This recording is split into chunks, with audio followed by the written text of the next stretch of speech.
Hello folks, welcome back to Dota Politica, and of course here we decode power and dissect Kenya. We put it the way it's supposed to be. Mtu hana mpango. Ati kazi yake Kasongo. Oh, Ruto must go. Oh, Wantam. Hana mpango ya ajira ya hawa vijana. Wewe Kasongo unacheza na Wameru. Unacheza na Watigania. Hawa ni dume. Hawa ni watoto ya Maumau. Now, this Meru visit by President William Ruto has confirmed that indeed Gashagua is more powerful than him when it comes to political, muscles. Now, Meru people showed the president that we are not following you, but the Mount Kenya is following Rigathi Gachagua. Remember, yesterday, Ruto was in Meru. Of course, he was addressing the Meru residents, promising them things that, of course, he wants to do. And Gashagua was in Meru as well. And when you compare the reception, Gachagua just killed it. People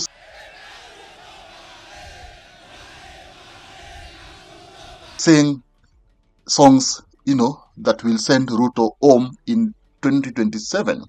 In politics, nothing happens out of mere coincidence. This will eventually count when it comes to 2027 elections. Ruto was frustrated. In fact, when you saw the way he was addressing the Meru people, he was frustrated.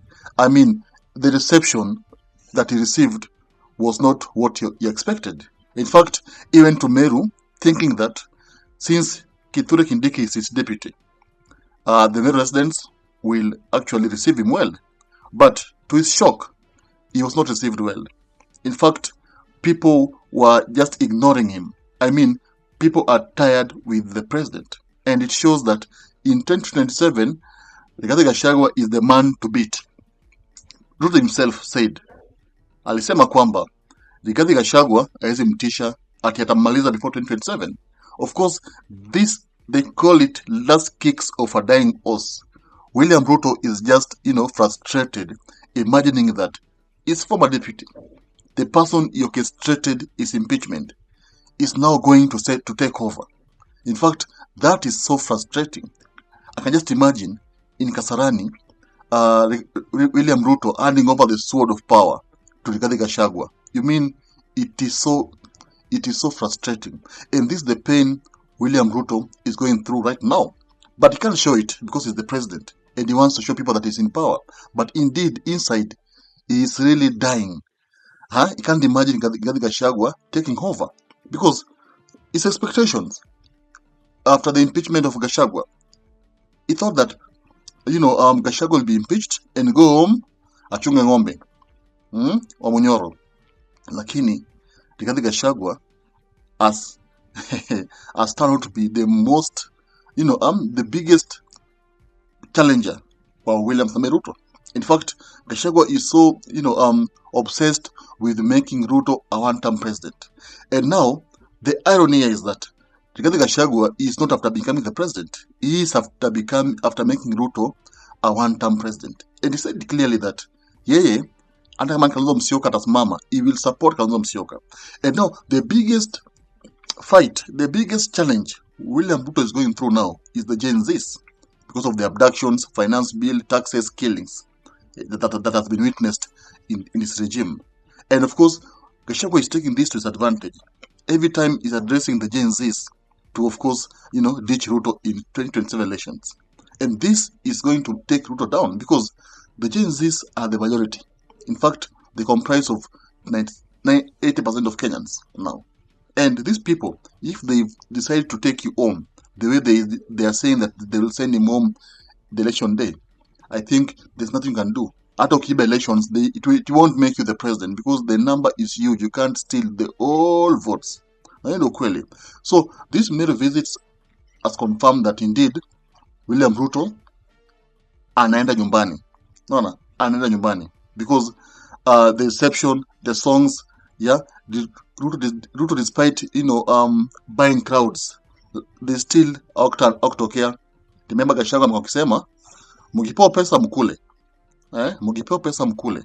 Lakini walikula pesa na hawakutokea. Unaona, they ditched Ruto the same day alikuwa na address watu. So it shows indeed if Meru wamekataa. How about Kiambu, the real Kikuyus? How about Nyeri?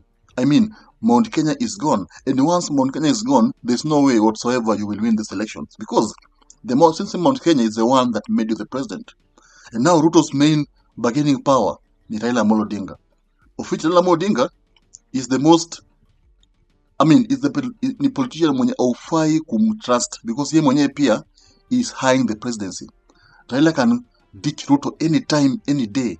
In fact, he's been sending his troops like Sifuna to prepare Ruto that is going to ditch him soon. Kweli. And now we are seeing Ruto becoming a desperate president who is challenged, who cannot even secure his second term. So the question is, will Ruto use the IEBC to manipulate the results? Because this is not where the question is. And remember, in Kenya, presidents usually manipulate the results in their second term re-election. Remember in 2007, what Kibaki did? Kibaki aliiba kura live, and the world watched, using ECK. Remember in 2017, Uhuru aliiba kura live. In fact, you can even remember what happened in 2017. Remember the issue of Msando, Akombe, Roslyn Akombe going to America and exposing that elections liibiwa, such things. And that's now, maybe, history always repeats itself. Do you believe that the same thing will happen this time? And do you think the Gen Zs or the Kenyans will allow William Ruto to force himself on Kenyans without being elected or re-elected? Comment there, of course, tell me, and we meet here next time. Thank you.